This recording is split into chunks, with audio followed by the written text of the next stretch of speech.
place. And one of the places that she visited in France was Toulouse, situated in the southwestern part of the country. And this is where the Airbus aircraft manufacturing division can be found. Take a look. Well, a very good morning from Toulouse in France. Well, France experiences and diaries have taken us on a flight to Toulouse, to the headquarters of Airbus.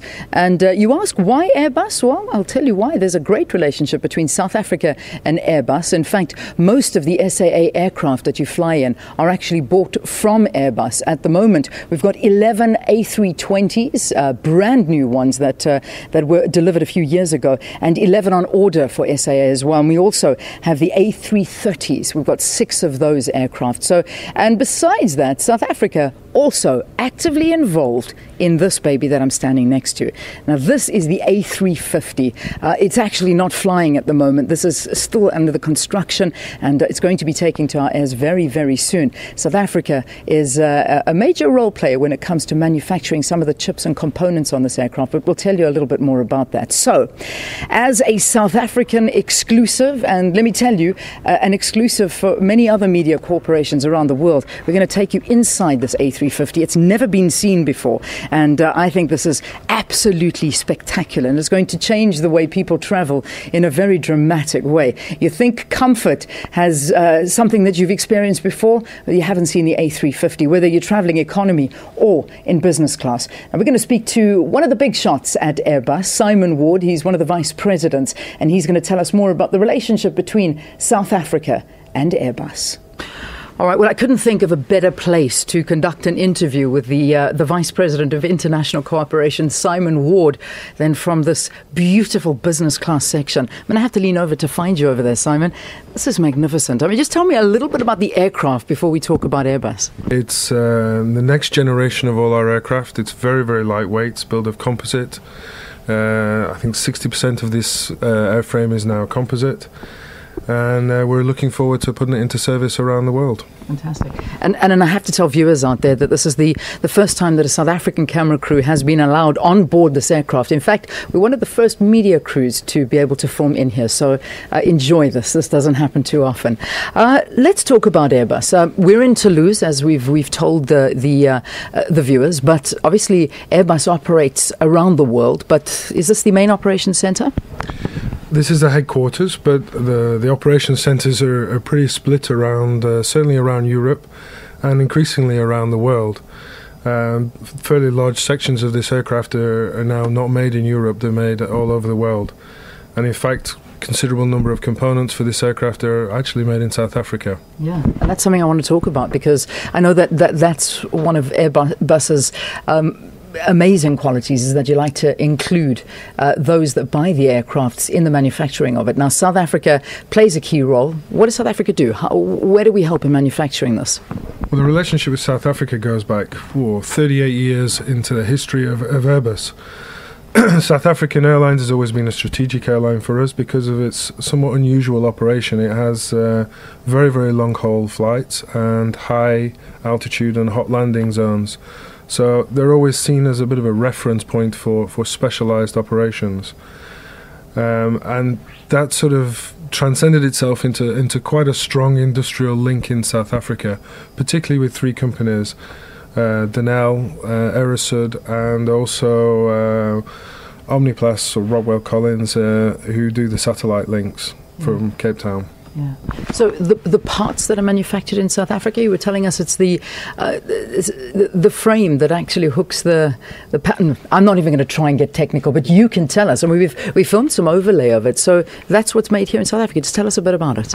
Well, because this aircraft is now composite fuselage, so normally the fuselage is aluminium, but on this aircraft it's actually composite.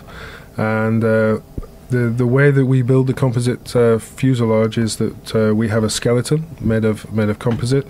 It's like the bones of the aircraft, and the skin of the fuselage on the outside is held to the bones with clips that are made in South Africa. These are carbon fibre reinforced plastic clips, and it's quite a unique process because it's an out-of-autoclave process as well. Yeah. You were telling us that the majority of South African Airways aircraft are bought from Airbus. Today we've been very, very fortunate to have a very good relationship with South African Airlines and South Africa as a country.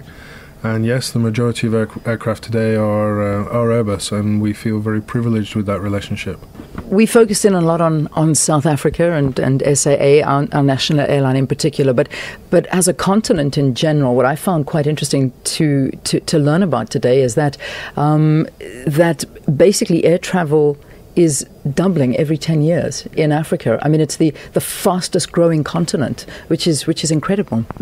Yeah, we see Africa basically as the last frontier. This is the big growth market for the next 10, 15 years. You know, Asia is today the biggest market, but tomorrow maybe it's Africa, and we like to think that South Africa for us is the start footprint, the first stepping stone into the rest of Africa, and we look forward to doing lots of more business in the continent of Africa. And if you look at what's happened in South Africa, industrial-wise, they've started to develop themselves quite nicely now, and now we need to spread that into other parts of Africa. And some of the spin-offs of the things that we do in Africa, you know, the one company we work with is Aerosud. We've had a long-standing relationship with Aerosud, and now they've designed, developed, and built a total African aeroplane, which is, you know, something I'm very proud to have taken a very small part of, and I'm very proud for the people in Aerosud for having the aircraft which did its first flight, I think, last month. Fantastic. Simon, thank you very much for talking to us. Thanks for hosting us, and can't wait to fly in one of these babies. They're amazing. I've had this discussion outside. Do we call an aircraft a he or a she? Personally, I always call her a her. Yes. She. You answered that correctly. Yeah, okay, we divided, he or she. I go with a she. This is too beautiful not to be a she. Still coming to you from Airbus in Toulouse, and now we find ourselves on the A380. Now, this particular aircraft, I think, defines all aircrafts around the world. I mean, this is premium luxury. It's absolutely amazing. Now, the A380 operates a lot of flights out of South Africa.